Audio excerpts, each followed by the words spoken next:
दुआ के मौजू पर ज़बूर 145वां,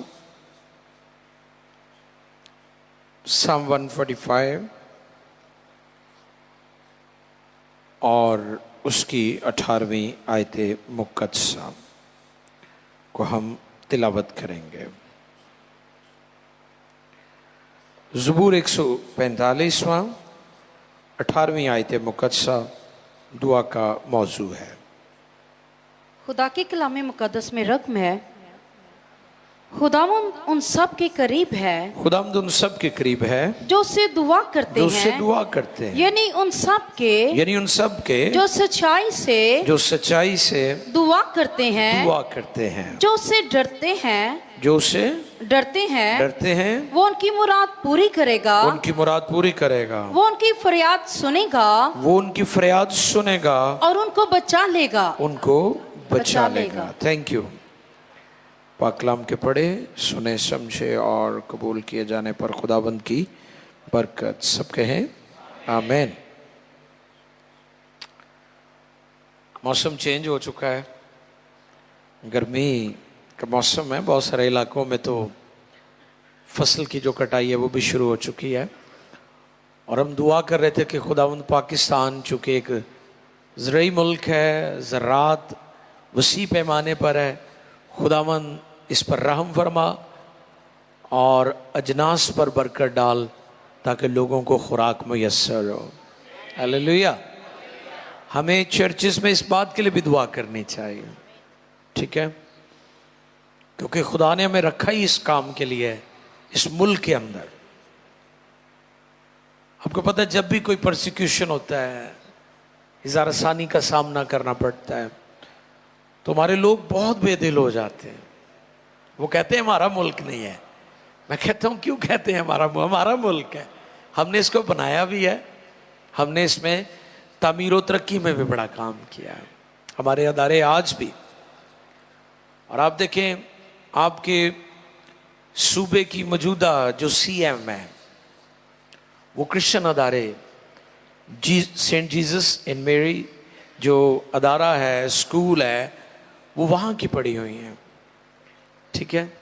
तो मैं समझता हूँ कि हमें हुक्मरानों के लिए, अदारों के लिए, मुल्क के लिए दुआ करते रहना है। हालेलुया। तो मैं बहुत शुक्रगुजार हूँ अपने नाजरीन का भी और आप सबों का।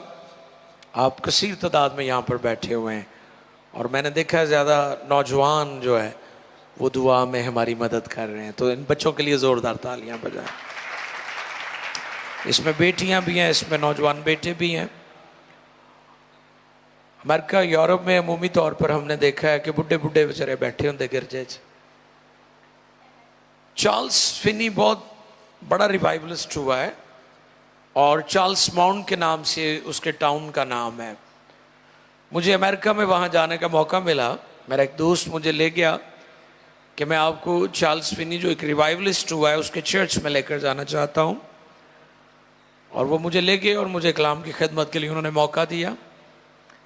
तो वहाँ पर एक बुजुर्ग बाबा बैठा हुआ था 90 के करीब, एक बाजी थी जो गिटार पर खुदाम की प्रस्तुति कर रही थी, एक पादरी साहब सन, एक मेरा दोस्त है, एक मैं, किन्ने हो गए तो बाकी सारा गिरजा खाली सी। मैंने फिर उस हिस्ट्री उसकी मालूम की कि इसकी क्या हिस्ट्री है। वो कहते वो इसी इलाके में पैदा हुआ था, रिवाइवलिस्ट जो बेदारी लेकर आया था। बेदारी जो आती है वो दुआओं रोज़ों से आती है। आमीन। जहाँ जहाँ जिन जिन शहरों में, जिन जिन चर्चेस में, जिन जिन ख़ानदानों में दुआ रोज़ा लोगों ने उसकी प्रैक्टिस को, उसके डिसिप्लिन को अपनी ज़िंदगी का हिस्सा बनाया है, वहाँ पर रिवाइवल है। पाकिस्तान हो या दुनिया का कोई मुल्क, आज भी सिर्फ उन चर्चेस के अंदर बेदारी है जो चर्चेस दुआ करने वाले चर्चेस हैं, ठीक है। तो मैं हर मीटिंग में अपने पासवान भाइयों को, खादमों को, लीडर्स को ये कहता हूँ कि आप अपने चर्चेस में दुआया सेशन, दुआ रोज़े की तहरीक, लोग अपने ख़ानदानों में दुआया मस्बे बनाएं, क्योंकि लिखा है हशमत इसराइल से क्योंकि खुदावंद का संदूक छिन गया। जब खुदा की ज़रूरी चली जाती है तो फिर सब कुछ चला जाता है। हम ज़मीनी कनेक्शन बनाने में मसरूफ़ अमल है, हमारा ऊपर कनेक्शन ही नहीं है। जब तक हमारा ऊपर कनेक्शन नहीं बनेगा, दुआ का कनेक्शन, खुदा के साथ कनेक्शन, तब तक ज़मीनी कनेक्शन हमारे कायम नहीं होंगे और ना कायम रहेंगे। तो इसलिए आप तमाम ईमानदारों से मेरी दरख्वास्त है कि आप ज़रूर अपनी अपनी कलीसियाओं में, अपने बिजनेस में, अपने कारोबार में, अपनी खिदमत में दुआ रोज़े की प्रैक्टिस को करें और इस डिसिप्लिन को अपनी ज़िंदगी का हिस्सा बनाएं। खुदा की खादमा ने जो आयत मुक़द्दसा तिलावत की उसमें लिखा है, खुदावंद उन सब के करीब है जो उससे दुआ करते, यानी उन सब के जो सच्चाई से दुआ करते। एक मौजू था दुआ के मुतालिक, पाक हाथ उठा के दुआ करना। और उसमें पाक हाथ के मुतालिक मैंने ये बात बताई थी कि मुसलसल खुदा की ज़ुरी में रहना, मुसलसल खुदा उनकी परस्तिश करते रहना, खुदा के कलाम को पढ़ना, सुनना और सीखना। आज जो आयात तिलावत की गई हैं उसमें पहला नुक्ता जो मेरे सामने वो है, शख्सी दुआ बहुत ज़रूरी है।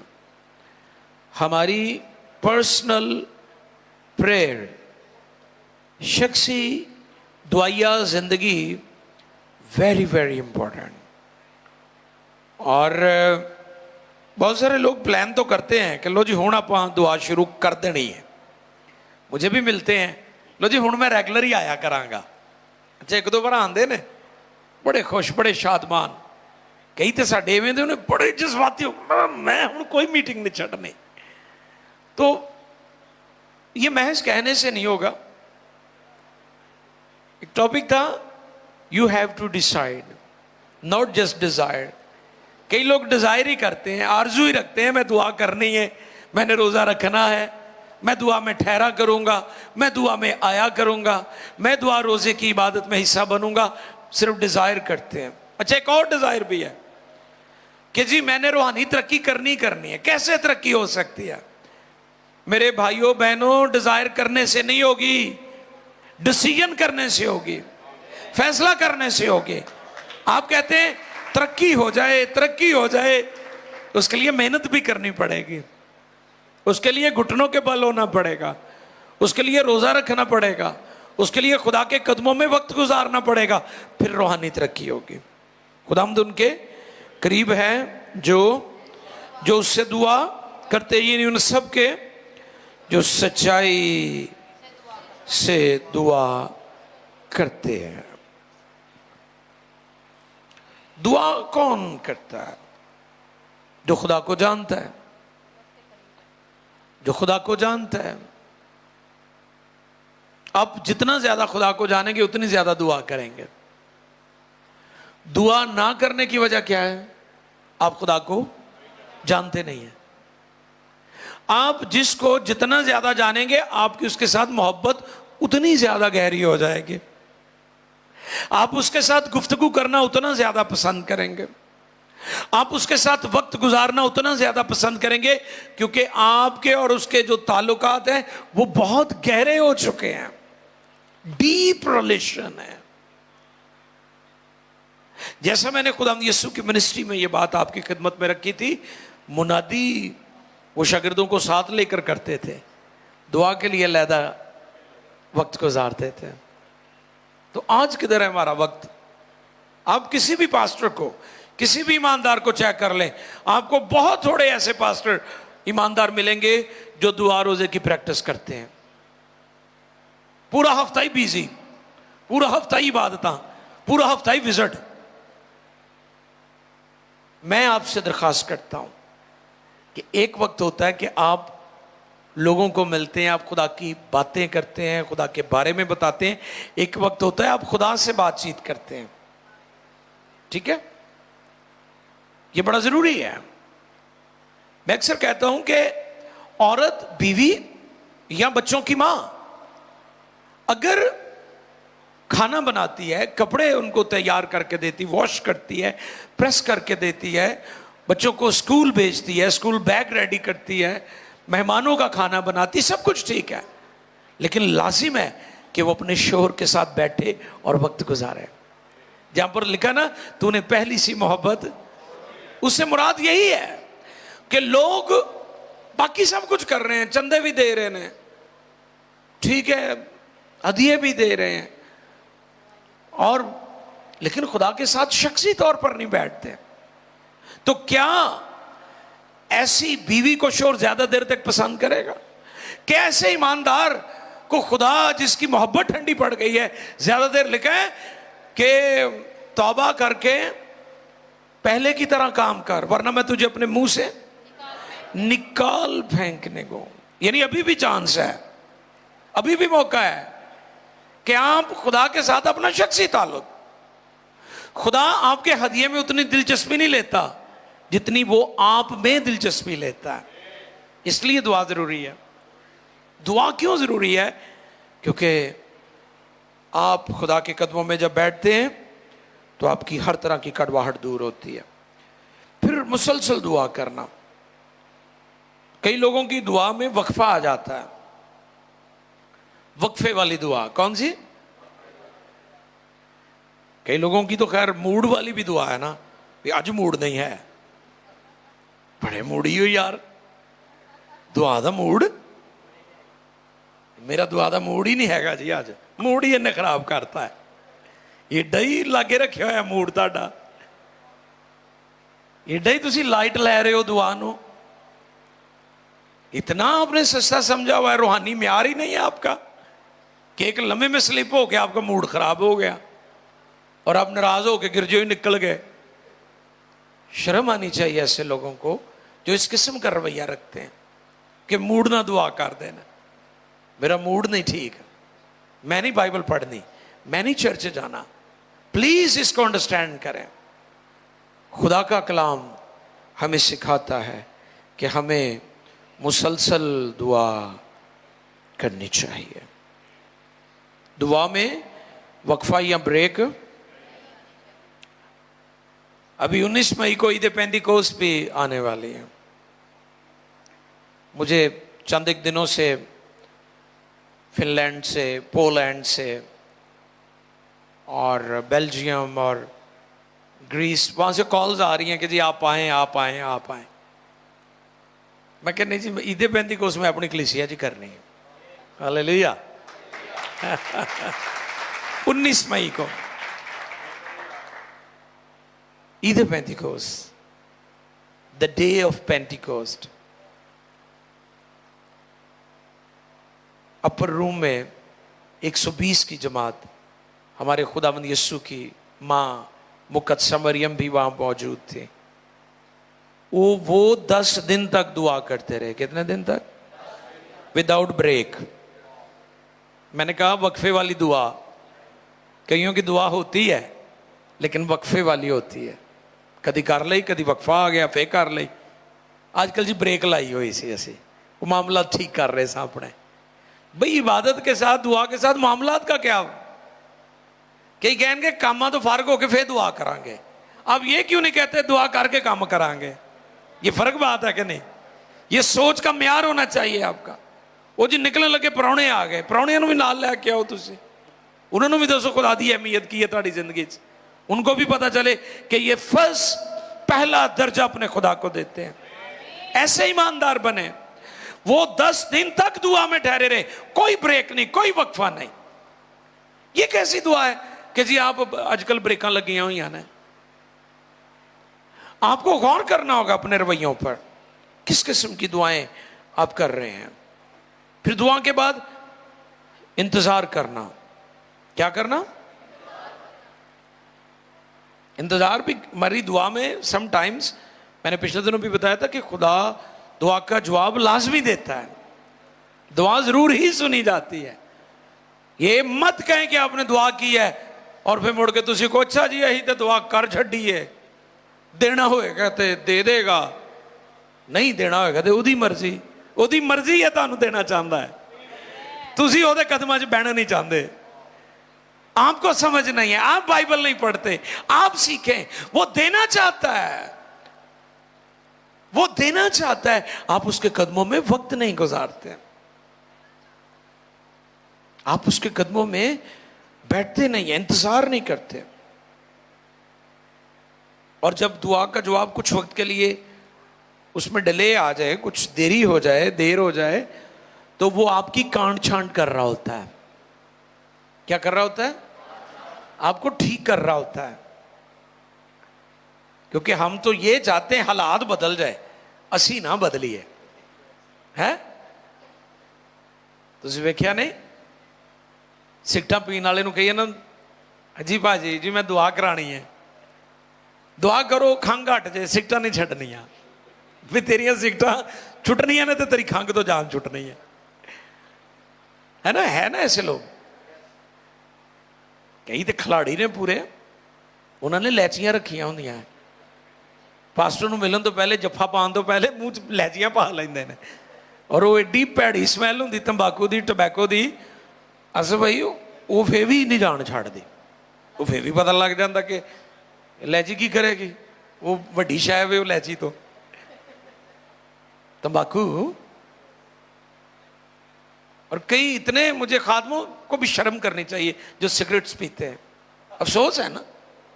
कई जिद ना पीन के भी तू मरना आप मरना, साढ़े ना तू की जिद करने। कई वहां के कि मैनू कहण, मैनू डकण, असी तेनू क्यों डकना, तेनू तो रब ही डकेगा, है? तेनू वो ही पूछेगा कि तू मुड़ना कि नहीं, एंड हो के मुड़ना है तो। सो बेशुमार लोग हैं, हमें अपने रवैयों को ठीक करने की जरूरत है। अगला पॉइंट, हर किस्म का शक दूर करें। दुआ जब करते हैं तो डाउट्स जो हैं वो आपके जहन में चल रहे होते हैं, बड़ी देर तो दुआ करने सुनी नहीं जाने, हमें अपने शक को दूर करना है। याकूब पहले बाब की 6 से 8वीं आयत तक नोट कर लें, क्योंकि अभी हम दुआ की तरफ जाएंगे। याकूब पहला बाब 6 से 8वीं आयत तक आप नोट कर लीजिएगा, बल्कि पूरी अगर आप पढ़ें 1 से 8 वो सारा मिल जाएगा। थैंक यू, आप नोट कर लीजिए, घरों में जाकर पढ़िएगा। आखिरी पॉइंट और ख़ास पॉइंट ये है कि आप की दुआ जो है वो गैर वाज़ेह नहीं होनी चाहिए। दुआ बिल्कुल क्लैरिटी होनी चाहिए, उसमें वाज़ेह होनी चाहिए, ठीक है? आपकी दुआ वाज़ेह होनी चाहिए। ऐ चाहिदा है खुदा, इन्ने चाहिए ने, इत्थे जाना है तो खुदा करेगा। जे तुसी भी बेईमाना की तरह ज़रब तकसीम देंदे, चल जो भी लभदा लै लो लै लो लै लो, पाकिस्तानियों की आदत है ना, लै लो लै लो लै लो लै लो, जो बेईमान है ना इसलिए कहते लै लो जो भी लभण दिया। अगर ईमान हो तो कहेंगे नहीं, मैंने खुदा के जरिए बात रखी है, मेरा खुदा कुदरत वाला, वो इतना ही करेगा। आमीन। मुझे याद है खादिम के बारे में मैंने सीखा कि वो रकम जो उसकी ज़रूरत पूरी नहीं करती थी लोगों को दे देता था। वो कहता सी मेरी तो पूरी नहीं कर रही, तो फिर मैनू तो इसकी लोड़ ही नहीं, किसी और नूं इसकी लोड़ है।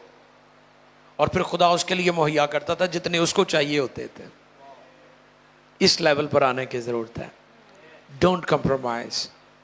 आप अगर दुआ करते हैं तो फिर उस पर स्टैंड करें, आप उस पर खड़े हो जाएं कि मैं इस बात के लिए दुआ कर रहा हूं, मेरा खुदा ये करेगा, ऐसे करेगा, ऐसे होगा, इतना होगा, ये एरिया है, ये मुझे चाहिए, और यकीनन होगा आपके लिए।